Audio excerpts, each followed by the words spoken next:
Halo teman-teman, kembali lagi bersama saya Dadang Gusti Haikal, NPM 5021181 pada mata kuliah Telaah Kurikulum dengan dosen pengampu Pak Tio Magister Pendidikan. Oke teman-teman, pada pembahasan kali ini kita akan membahas mengenai perbedaan serta perubahan yang terjadi pada kurikulum. Nah, sebelum kita masuk ke dalam video pembahasan, bagi teman-teman yang belum subscribe, silahkan subscribe channel ini, serta jangan lupa berikan like, komen, dan share video ini agar dapat berbagi manfaat kepada teman-teman kita yang lainnya. Nah, teman-teman, jadi teman-teman sekalian harus tahu alasan mengapa kurikulum itu harus berubah. Kurikulum sendiri merupakan suatu pedoman dalam pembelajaran, di mana kurikulum itu menentukan isi, materi, metode, serta jalannya suatu proses pembelajaran. Nah, alasan mengapa kurikulum itu harus berubah yaitu 1. Agar relevansi dengan perkembangan zaman, 2. Agar dapat memenuhi kebutuhan belajar siswa, dan yang ketiga yaitu agar dapat menyiapkan generasi masa depan yang visioner.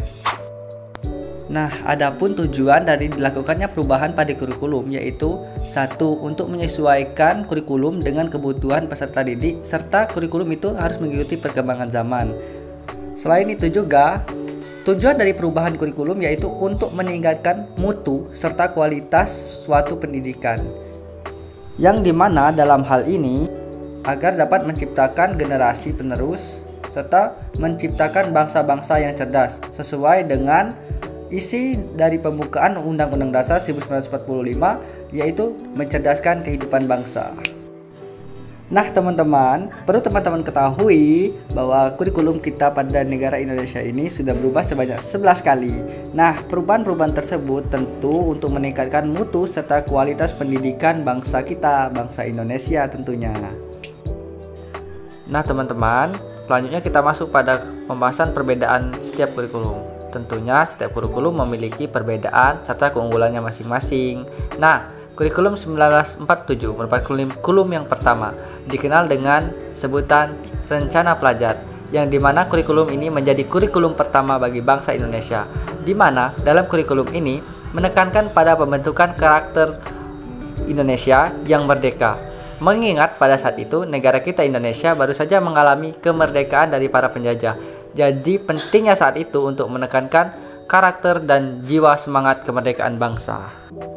Selanjutnya setelah kurikulum 1947, maka datanglah kurikulum 1952. Kurikulum ini merupakan pengembangan dari kurikulum 1947, di mana kurikulum ini dikenal dengan nama Rencana Pelajar Terurai, merupakan penyempurnaan dari kurikulum 1947, yaitu ciri dan isinya masih sama dengan kurikulum 1947, yakni masih bersifat kontekstual dan faktual.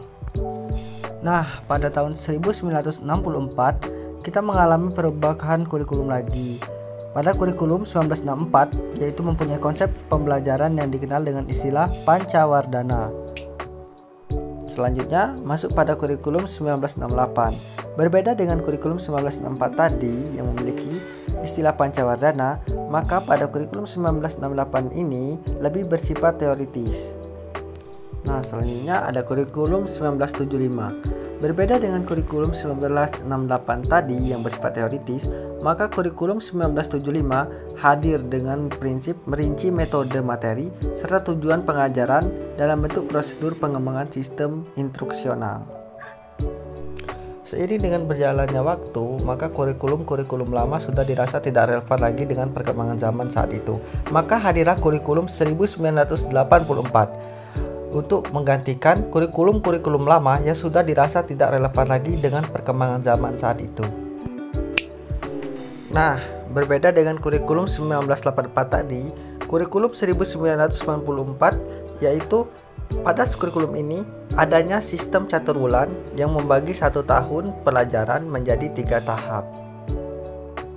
Nah, selanjutnya kurikulum 2004. Pada kurikulum 2004 ini, ciri khasnya adalah pada kurikulum ini tidak mempersoalkan proses belajar, karena proses belajar dipandang merupakan wilayah otoritas guru.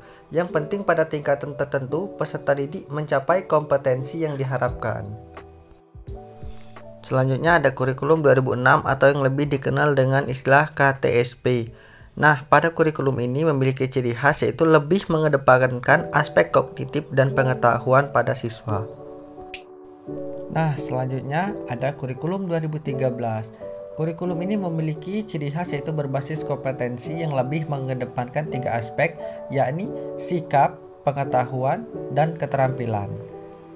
Selanjutnya ada kurikulum merdeka. Kurikulum merdeka yaitu memiliki ciri khas lebih mengedepankan konsep profil pelajar Pancasila, di mana pada kurikulum merdeka ini guru dan siswa lebih leluasa dalam mengekspresikan dirinya dalam dunia pendidikan. Oke teman-teman, cukup sekian pembahasan kita pada video kali ini. Jika ada kata yang salah dalam penyampaian video saya, mohon maaf.